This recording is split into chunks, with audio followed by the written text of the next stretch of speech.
Assalamualaikum warahmatullahi wabarakatuh. Selamat datang di dunia matematika. Indah, mudah, dan menyenangkan. Kali ini bersama Kak Eko kita akan membahas tentang mencari rata-rata dari data kelompok. Nah, sebelum kita mulai belajar hari ini, ada baiknya kita berdoa terlebih dahulu nih. Semoga apa yang kita pelajari hari ini bisa bermanfaat untuk depannya. Berdoa dimulai.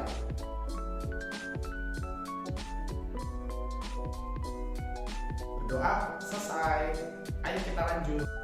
Tahukah kamu, menurut surat Al-Mujadalah ayat 11, Allah itu akan mengangkat orang-orang yang beriman dan orang-orang yang memiliki pengetahuan ilmu. Jadi, tetap semangat ya untuk belajar.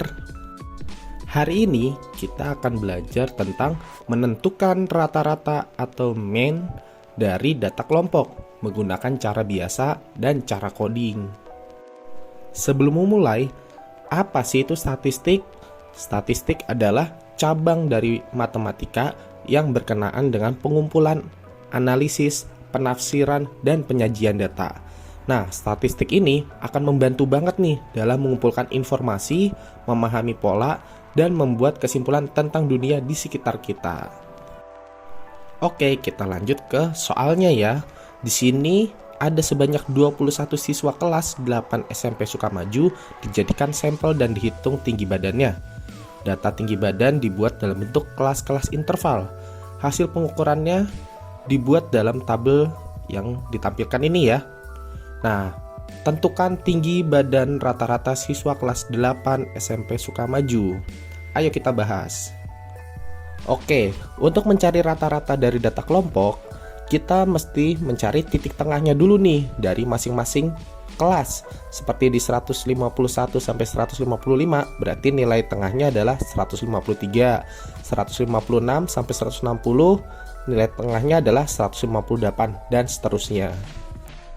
Nah, jika kita sudah menentukan titik tengahnya, baru deh kita tinggal mengalihkan setiap frekuensi kelasnya dengan titik tengah kelasnya. Seperti 3 kali 153 hasilnya 459, 4 kali 158 hasil 632, sampai di kelas terakhir adalah 2 dikali dengan 178 hasilnya 356.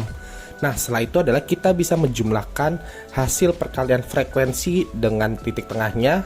Totalnya adalah 3458 dan total dari frekuensinya adalah 21. Nah, untuk mencari rata-ratanya adalah kita tinggal membagi jumlah dari frekuensi dikali dengan nilai tengah dibagi dengan jumlah dari frekuensinya. Maka hasil rata-ratanya adalah 3458 dibagi 21. Hasilnya adalah 164,67. Jadi, tinggi badan rata-rata siswa kelas 8 SMP Sukamaju adalah 164,67 cm. Nah, tadi kan kita udah mencari nih rata-rata atau mean dari data kelompok menggunakan cara biasa, yaitu adalah jumlah dari perkalian frekuensi kali dengan nilai tengah dibagi dengan jumlah dari frekuensinya. Biasanya kalau dengan cara biasa kita akan mengalihkannya dengan angka-angka yang lumayan agak besar nih. Jika teman-teman ingin mengalihkan dengan angka-angka yang lebih kecil, bisa nih dengan cara coding, yaitu adalah di sini ada rata-rata sementara, yaitu X bar S ditambah dengan jumlah dari frekuensi kali coding dibagi dengan jumlah dari frekuensi dikali dengan P, di mana X bar S itu adalah rata-rata sementara, P-nya itu adalah panjang dari interval kelasnya. Oke, kita mulai pakai cara coding ya di sini. Nah, awalnya adalah kita sama-sama menentukan titik tengahnya terlebih dahulu. Jika kita sudah tahu titik tengah dari masing-masing kelas, sekarang kita harus menentukan terlebih dahulu, yaitu adalah rata-rata sementara yang akan kita gunakan nanti. Misalkan di sini kakak ambilnya adalah 168 sebagai rata-rata sementara. Maka di kelas 168 ini yang titik tengahnya, dia punya codingnya adalah 0. Nah, untuk yang nilainya lebih rendah dari 168, kelas atasnya misalkan nih ke 163, 158, dan 153, kasih codingnya adalah turun sesuai dengan bilangan, jadinya adalah min 1, min 2, min 3 seperti itu. Nah, kalau untuk nilainya makin tinggi gitu 173, 178, makanya codingnya adalah naik, jadinya 1 dan 2 gitu.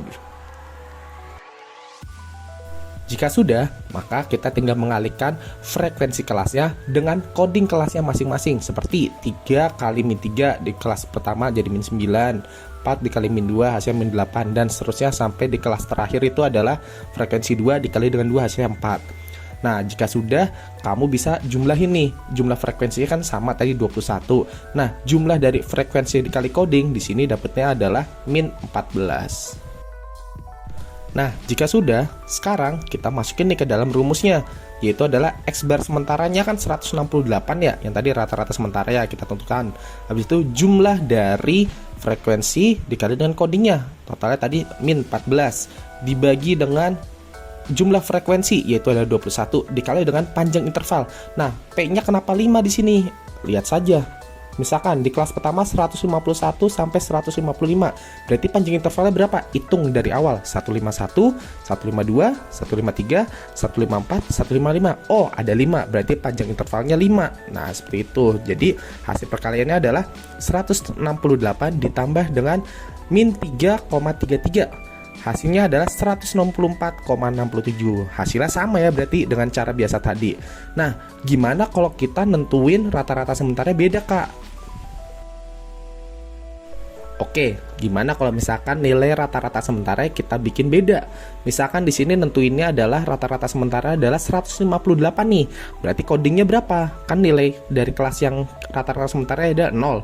Nah, di atasnya 153 cuma ada 1. Itu min 1 gitu. Nah, kalau atasnya lagi kan udah nggak ada ya. Oke, berarti lanjut yang ke bawah. Ke bawah berarti nilai codingnya berapa? Nambah. Jadinya 1. Lanjut ke kelas bawahnya lagi 2, 3, dan 4. Seperti itu. Sama seperti sebelumnya, tinggal kita kalikan nih frekuensi kelasnya dengan coding kelasnya. Misalkan yang atas 3 dikali min 1, min 3, 4 dikali 0, 0, 4 dikali 1, 4, 5 dikali 2, 10, 3 dikali 3, 9, 2 dikali 4, 8. Nah, kita jumlahkan nih, total dari frekuensi dikali dengan codingnya hasilnya adalah 28. Jumlah frekuensinya juga adalah 21. Selanjutnya, kita tinggal masukin aja nih ke dalam rumusnya, yaitu adalah rata-rata sama dengan rata-rata sementaranya, yaitu adalah 158 nih yang tadi kita udah tentukan. Ditambah dengan jumlah frekuensi kelas dikali dengan coding kelas, yaitu adalah 28. Dibagi dengan frekuensi kelasnya adalah totalnya 21. Oke, dikali dengan panjang intervalnya, yaitu adalah 5 tadi. Nah, hasilnya adalah 158 ditambah dengan 6,67. Hasilnya adalah 164,67. Nah, hasilnya sama aja nih. Mau pakai cara yang biasa bisa, mau pakai cara coding nentukan titik tengahnya yang sebagai rata-rata sementaranya di kelas manapun hasilnya akan tetap sama.